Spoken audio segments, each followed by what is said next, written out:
From Barangaroo Studios, the ausbiz COB is the key stuff you need to know about the day in business and finance. Well, hello on the 8th of the 8th. Indeed, a very auspicious day in Asia at least, and an auspicious day here because I guess we just continue to see volatility. The market did sort of try and have a good day, didn't it? But if we look at the chart of the day's action, you can see that we have ended lower by 0.4% despite a bit of an attempt, I guess you could say, at a rally between 1 and 2 p.m. I just had this vision of a pole vaulter in my mind attempting to get over the high bar, but just couldn't make it today. A big part of the reason, the miners. Like BHP is down over 2%. We've got iron ore coming under a lot of pressure. Fortescue 1.6%. We'll run you through some of those sectors in a bit more detail in just a moment. But around the region, I think it's safe to say that volatility still remains. I mean, we saw it in the yen today. We saw it in Asian markets. Tech in particular across Asia, it did particularly poorly.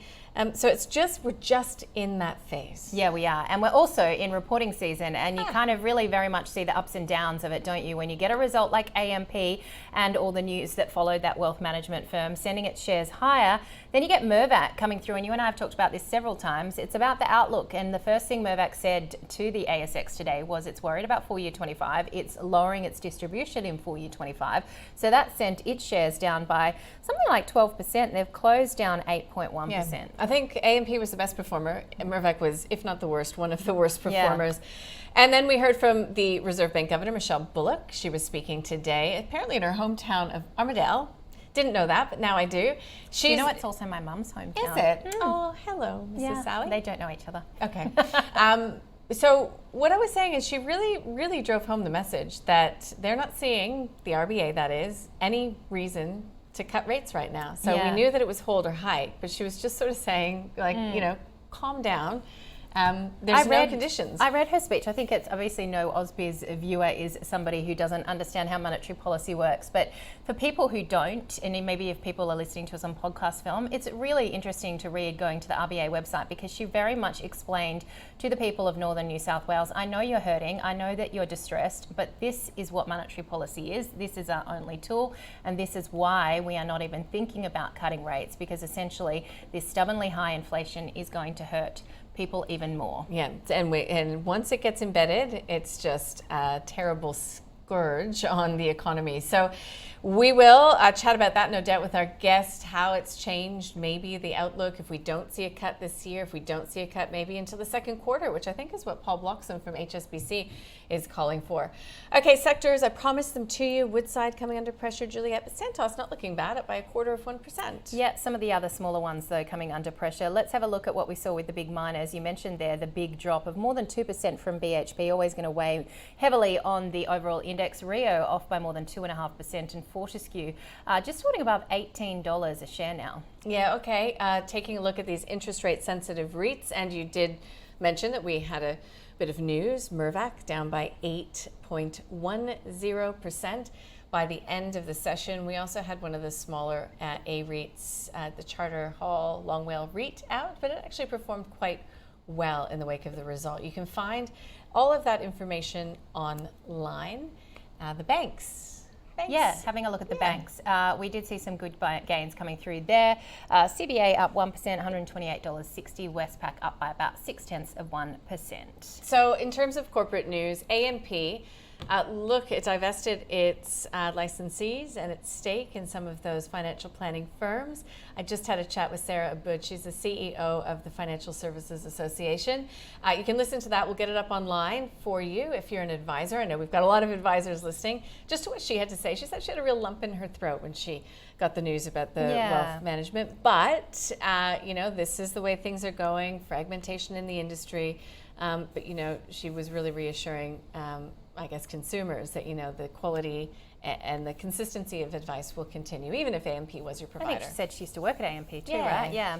Having a look at IGO as well, the miner announcing it was considering divesting some of its nickel assets to Medallion. The shares were sold off by about 3%. Transurban, so back to reporting season, fell today, even though it forecast a higher dividend next year.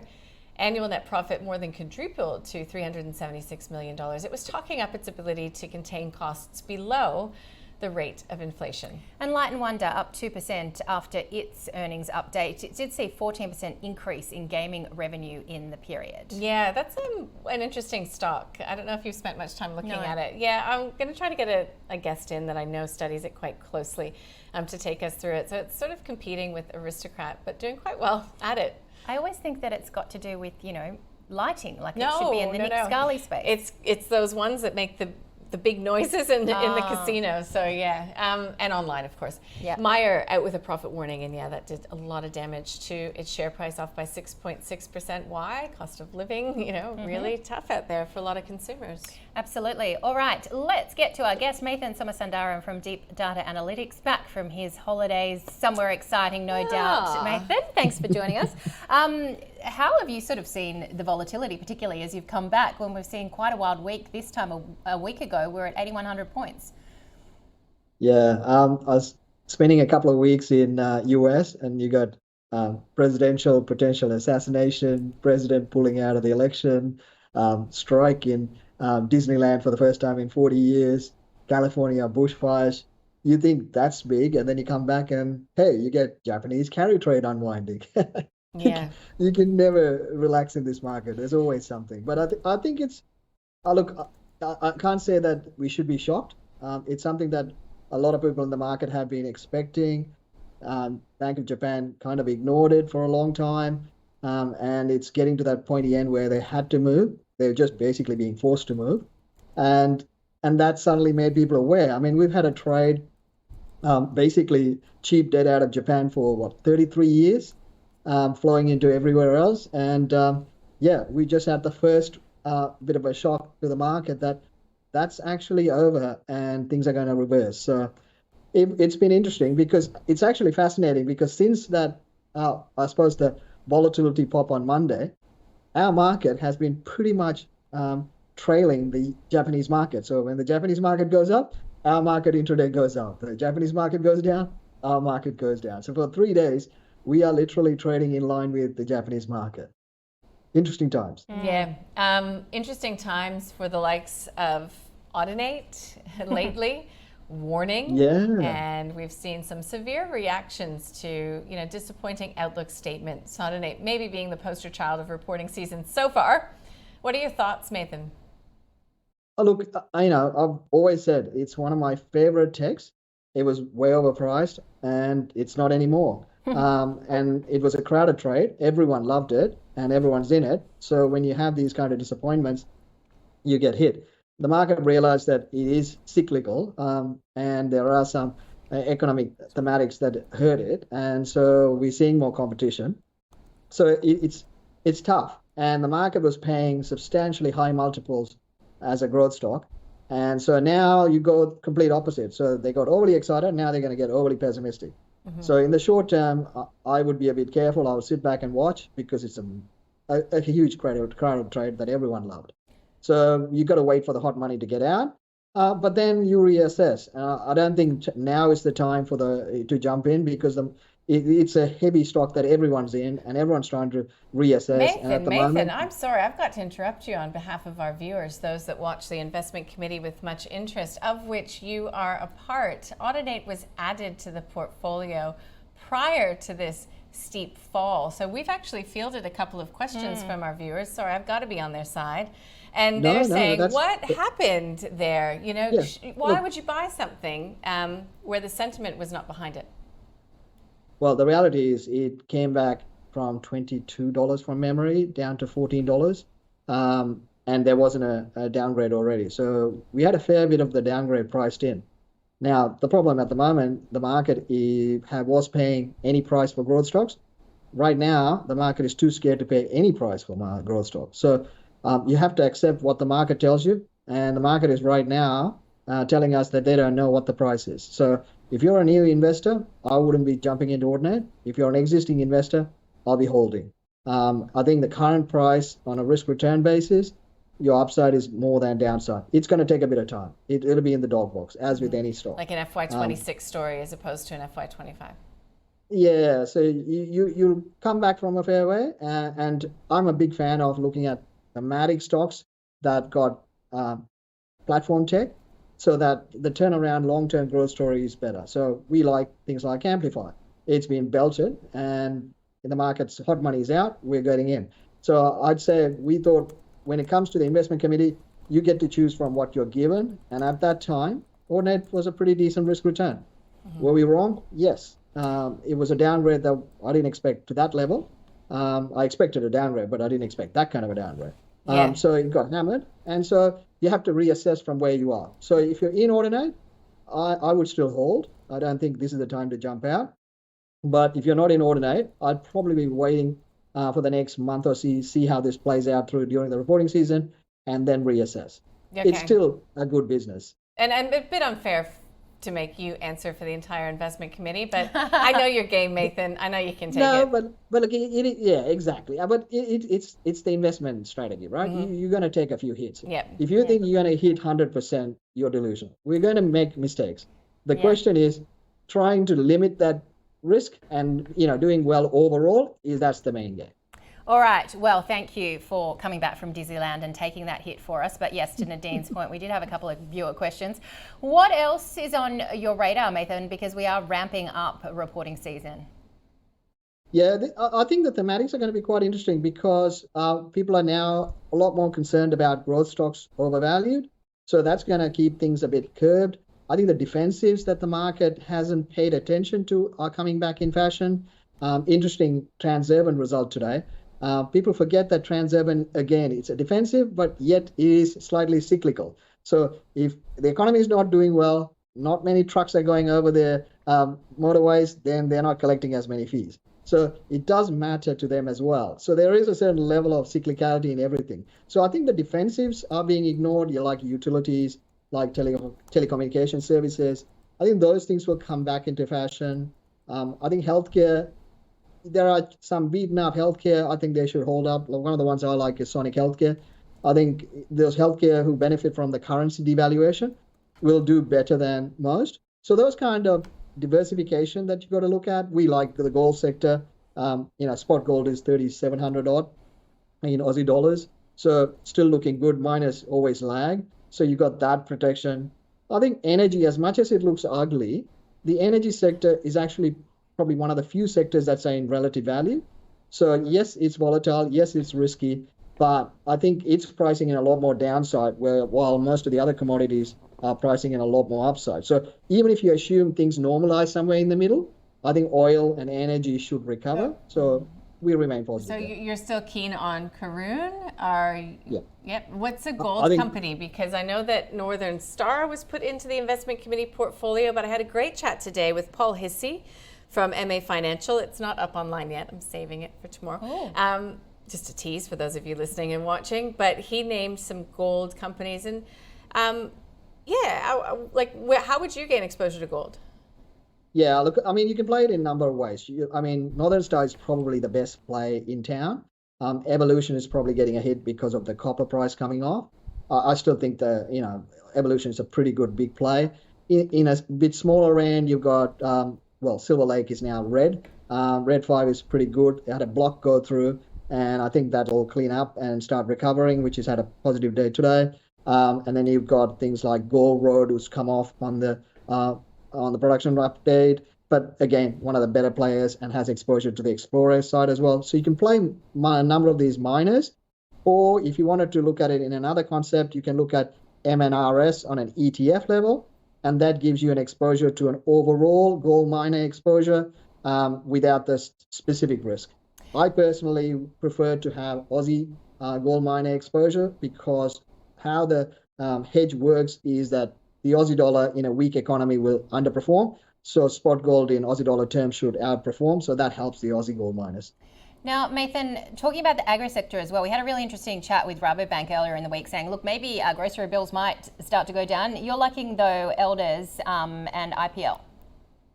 Yeah, I mean, the food thematic for me still plays out quite well.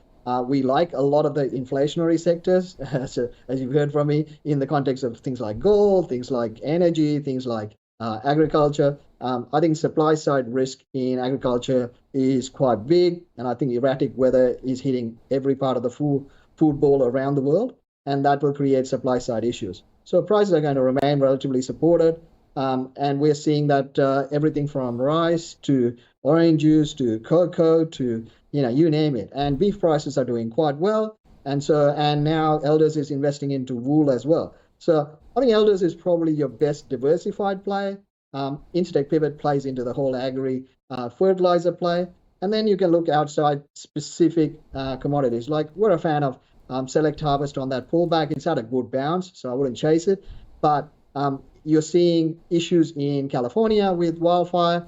If there's supply side issues in California, then chances are almond prices are going to rise, which should play quite well for Select Harvest. So I think the thematic where you've got suppressed, underperforming inflationary sectors that are potentially going to turn around, those are the ones that we like.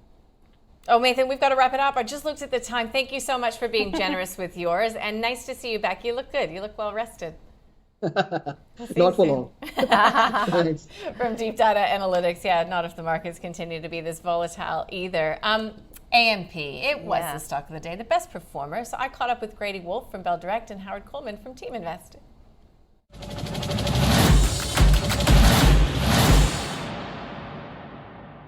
Been an ongoing capital killer for years and years and years and years. And while it's possible that it'll suddenly magically turn into being something better, there are far better opportunities in the stock exchange than AMP. But it certainly is the source of great merriment at Team Invest meetings. We have a lot of fun out of it. Merriment. So you would be avoiding this one. You'd be selling it if you've had a little bit of an uptick today. That's absolutely. I'd say thank you, Mr. Market, and get rid of it if I had it. Grady, is there anything to love in AMP? Yeah, we don't rate it, so I had to do obviously a bit of look around. But again, the fact that they're cutting costs is a good thing in this current environment. Getting rid of their advice business, again, a very good thing because as we saw, it's been making a loss for quite some time. I would say avoid probably, just because as Howard said, it's a restructure every couple of years. And in this environment, you've got the big names for each of their diversified areas. So you've got the big banks, you've got the superannuation leaders, you've got the advice leaders. So they're playing kind of in the muddied field there. So for me, I'd go with a Macquarie over an AMP. But yeah, AMP is probably an avoid for me as well.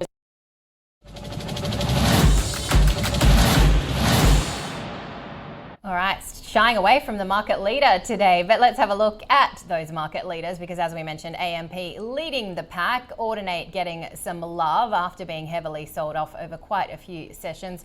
Red 5 up by 3.7%, the ASX itself was up 2.3%, and WiseTech Global in the tech space up 2.2%. So West African Resources was one of the worst performers. We have heard that Burkina Faso, where it has operations, has adopted a new mining code. Sovereign risk, folks, uncertainty. For West African Resources, down by 11%. Mirvac, one of those companies reporting today, Jules, you mentioned that distribution guidance was what did it, down by 8%. Deep yellow, picking itself up off the mat, actually falling further. It's one day, I can't even keep track of deep yellow, one day on, one day off. And Samphire Resources, again, I had a couple good conversations about copper today. Look, it's looking exy, but today was off by 6%. We have seen, and I've just got to update you guys on the moves that we're seeing in iron ore right now. Lots of pressure coming through. The most active Dalian iron ore contract is now down by 3.8%. So that is the lowest that it's been since the 1st of April. All right, let's have a look at the small end of town, kicking it off with Titomic up by 18%. I spoke with the CEO yesterday. TTT is the ticker code, and I was actually caught off guard by how well those share price has been doing over the past year. What do they do? It's cold spray.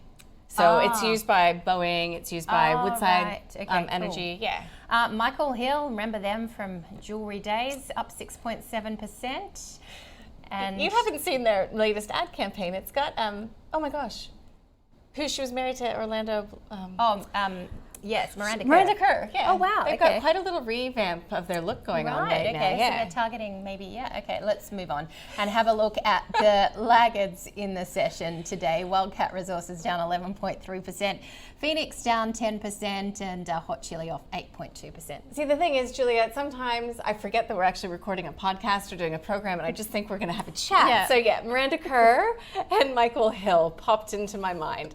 But more serious subjects is that we want to know know what's going on through the overnight period. So jobless claims is going to be really interesting because that was one of the metrics last week, obviously not the biggest, but that did sort of start to get markets a little worried about the recession looming in the United States, if you do believe that's the case. So watching to see what happens with this weekly report. Yeah, and I think News Corp's out tonight as well, but also in the US, Eli Lilly, Novavax and Paramount. Looking ahead tomorrow, we are getting Life 360. We're going to be speaking to the CFO, I believe, China CPI, PPI. I'm pretty sure News Corp is out tonight in the US, so we will be covering that because it's dual listed tomorrow as well, along with Nick Scarley, REA Group and QBE Insurance. Yeah, we're looking forward to all of those. Love a bit of reporting season, at least, at this stage of the game. I should just mention that I didn't meet, but I saw Miranda Kerr at the Forbes Women event last year. She's very impressive, like very, very impressive. I do know her mother. I should just, big man of myself there. I've met her through some women in media type events, and she's a lovely person. You can just tell that really grounded, Gunnedah. Gone off topic, well, she's quite the business person as well. But I was credit where impressed. credit is due. Yeah. All right, markets. No credit to you today. No offense. CBO Australia Index off by 0.4%. We've got the S&P ASX 200 as well, really suffering. I think that iron ore price, is one to watch. There's some concerns that steel mills' worsening profitability is going to be getting, pressure, talks of production cuts. So that can really weigh. And just to foreshadow, I'll bring you guys that Paul Hissey MA Financial interview. We talked about gold miners, we talked about copper, we talked about what to watch out for in reporting season when it comes to some of those reports. But Jules, the S&P ASX 200 off by 0.25%, 7,682. All right, what will tomorrow bring? We will let you know at 9:45 a.m. Eastern. See you then.